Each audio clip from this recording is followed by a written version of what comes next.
Dans cette vidéo, on va faire une alternance de postures très basiques. On va aller dans le basique du basique. Posture de flexion avant, donc étirement des lombaires, et posture de flexion arrière très basique. Et là, du coup, contraction des lombaires et reposture de flexion avant, étirement des lombaires. Ce sera sur une base de posture assise, donc les genoux et les pieds au sol, les fesses dans les talons. Et je me souviens de l'époque où j'étais débutant avec beaucoup de débutants et qu'on était nombreux à avoir du mal à avoir les pieds pendant une certaine durée au sol avec le poids des fesses dessus.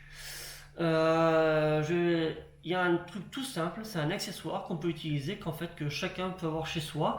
Alors si vous n'avez pas l'accessoire, hein, vous pouvez utiliser une serviette, vous pouvez utiliser un oreiller. Donc, petite vidéo d'exercice de flexion avant, flexion arrière et reflexion avant, c'est maintenant. On est sur une posture assise, donc genoux et pieds au sol. Et donc c'est là au niveau des chevilles que beaucoup de personnes, y compris moi, au bout d'une demi-heure, pouvons avoir mal. Certains au bout de 5 ou 10 secondes vont ressentir la douleur. Donc l'idéal c'est ce truc là sous les chevilles. Comme ceci. Vous devriez ne plus avoir de douleur et la posture pourrait devenir complètement agréable, même pour plus de 15-20 minutes. Pour les autres, écoutez, vous allez faire sans, puisque vous n'en avez pas besoin.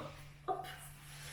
Donc j'ai dit posture de flexion avant, ensuite flexion arrière et ensuite flexion avant. Donc la flexion avant sera la même dans les deux cas.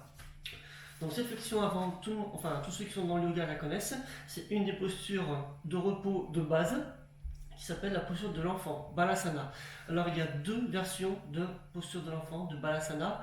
J'ai cherché sur internet et en fait à chaque fois on montre les deux, basiques, hein, il y en a plusieurs en fait, mais des postures basiques de Balasana, il y en a deux.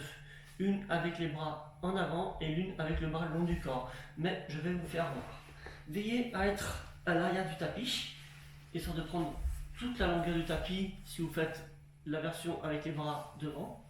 Donc sans plus tarder, Balasana, c'est comme ceci. On penche la tête en avant. Sur la souplesse, on pose ou non la tête au sol et on amène les mains en avant.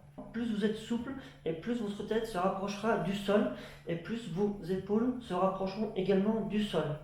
Vous pouvez aussi faire une troisième version en écartant les genoux. Hop. Voilà, là on va beaucoup plus loin d'ailleurs. Enfin, quand on est souple, je parle.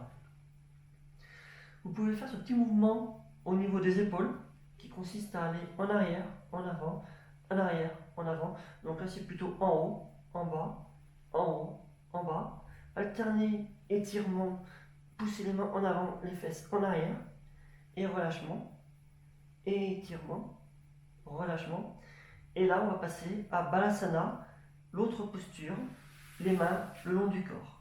Donc, genoux écartés ou genoux joints l'un contre l'autre, à vous de voir. Très bien. Maintenant, on se remet en position assise.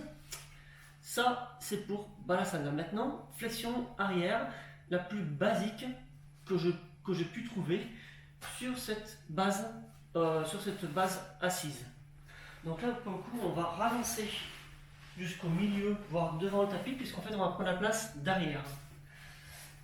On va commencer par un travail d'épaule. Arrière, avant, lever, relâcher, lever, relâcher, 2 ou 3 fois dans chaque sens. L'idée, c'est d'insister quand on est derrière, on tient. L'idée, c'est de rapprocher les omoplates l'une de l'autre dans le dos. Donc, ça, c'est pour la base. Maintenant, il va y avoir deux actions conjointes à cette base de mouvement des épaules. La première action va se situer au niveau du torse. Vous allez avancer cette zone-là dans cette direction-là. Comme si quelqu'un vous poussait par derrière, comme ceci. Conjointement à ce mouvement-là, à cette action, vous allez amener les mains dans le dos. Vous pouvez entrecroiser les doigts. Et en maintenant les épaules en arrière, vous allez donc cambrer, donc associer les deux actions, cambrage par le haut, par les épaules, et avancer la cage thoracique en avant. Le tout va faire un arcage complet du corps. Ensuite, tout le reste, c'est une question d'amplitude. Et il reste une dernière chose, la tête.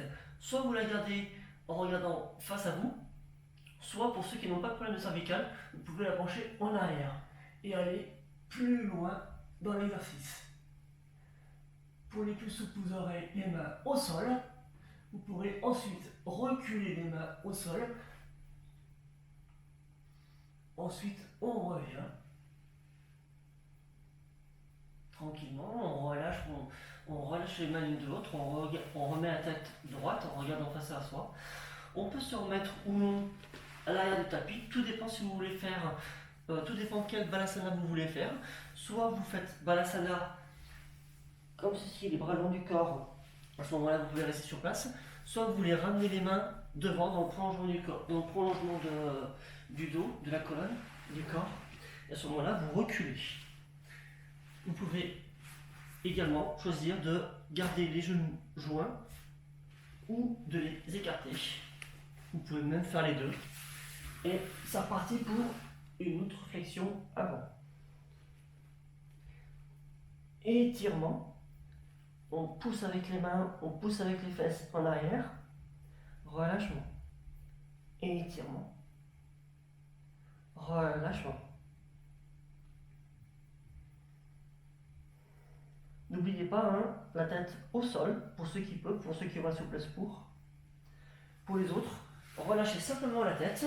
Si vous n'avez pas la souplesse de la mettre au sol, c'est pas grave, du moment qu'elle est relâchée, du moment que vous ne forcez pas pour la maintenir loin du sol. En gros, c'est ça l'idée. Voilà. Hop.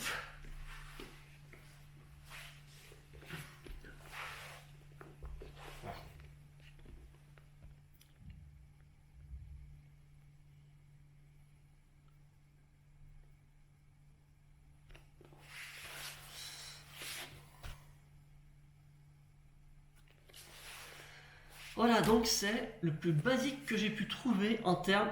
Voilà, donc c'était le plus basique que j'ai pu trouver en termes de flexion avant, flexion arrière, flexion avant, en posture assise, de cette manière-là.